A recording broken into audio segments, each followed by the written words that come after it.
আসসালামু আলাইকুম। বিসিআইটির আরও একটি নতুন ভিডিওতে আপনাদের সবাইকে স্বাগতম। তো বরাবরের মতো আবারও নতুন একটি ভিডিও নিয়ে আপনাদের মাঝে চলে এসেছি।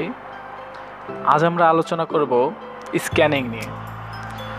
আমরা অনেক সময় আমাদের প্রয়োজনের সুবিধার্থে আমরা অনেক রকম ডকুমেন্টস একসাথে স্ক্যান করে থাকি। যেমন আপনারা দেখতে পাচ্ছেন স্ক্রিনে, এখানে একটি 4 সাইজের ছবি, একটি আইডি কার্ড, একটি পাসপোর্ট সাইজের ছবি এবং একটি ভিজিটিং কার্ড স্ক্যান করা হয়েছে।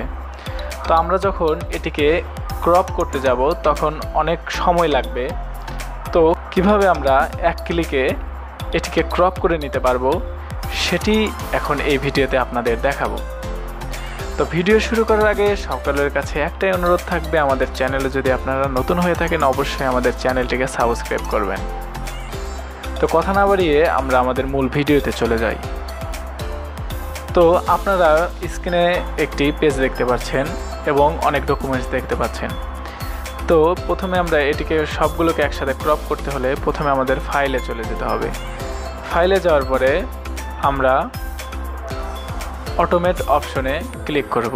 অটোমেট অপশনে ক্লিক করার পরে আমরা নিচের দিক দেখতে পারবো ক্রপ অ্যান্ড স্টারগেট ফটোস, এটিতে একটি ক্লিক করে দেব। ক্লিক করার পরে আপনারা দেখতে পাচ্ছেন এটি আমাদের আইডি কার্ড, ভিজিটিং কার্ড, 4 সাইজের ছবি, পাসপোর্ট সাইজের ছবি সব কিন্তু ক্রপ হয়ে গেছে।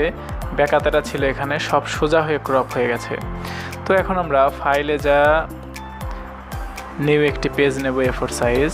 পেজ নেওয়ার পরে আমাদের পাসপোর্ট সাইজের যে ছবিটা আছে, 4 সাইজের যে ছবিটা আছে, ভিজিটিং কার্ড, আইডি কার্ড সব আমরা এখানে সাজিয়ে নেব। তো এখন কিন্তু আমরা চাইলে আমাদের প্রিন্টার থেকে আমরা একটি প্রিন্ট করে নিতে পারবো।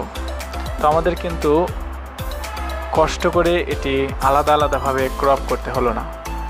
তো এই ভিডিওটি যদি আপনাদের ভালো লেগে থাকে অবশ্যই আমাদের কমেন্টে জানাবেন এবং আমাদের ভিডিওটিতে অবশ্যই লাইক দিবেন। তো আরেকটি কথা, যখন আমরা পেজটি স্ক্যান করতে যাব তখন অবশ্যই রেজুলেশন 300 রাখতে হবে। রেজুলেশন কিন্তু অবশ্যই 300 রাখতে হবে, তাহলে আপনারা অ্যাকুরেট ক্রপটা পাবেন। তাছাড়া কিন্তু ক্রপটা ছোট হয়ে যাবে। রেজুলেশন 300 রাখতে হবে, এটা সবসময় আপনারা ভিডিও শেষে সকলের কাছে একটাই অনুরোধ থাকবে, আমাদের চ্যানেলে যদি আপনারা নতুন হয়ে থাকেন অবশ্যই আমাদের চ্যানেলটিকে সাবস্ক্রাইব করবেন এবং পাশে থাকা বেল আইকনটি বাজিয়ে দেবেন যাতে পরবর্তী কোনো ভিডিও ছাড়লে আপনাদের কাছে নোটিফিকেশন চলে যায়। ধন্যবাদ, দেখা হবে পরবর্তী নতুন কোনো ভিডিওতে। আসসালামু আলাইকুম।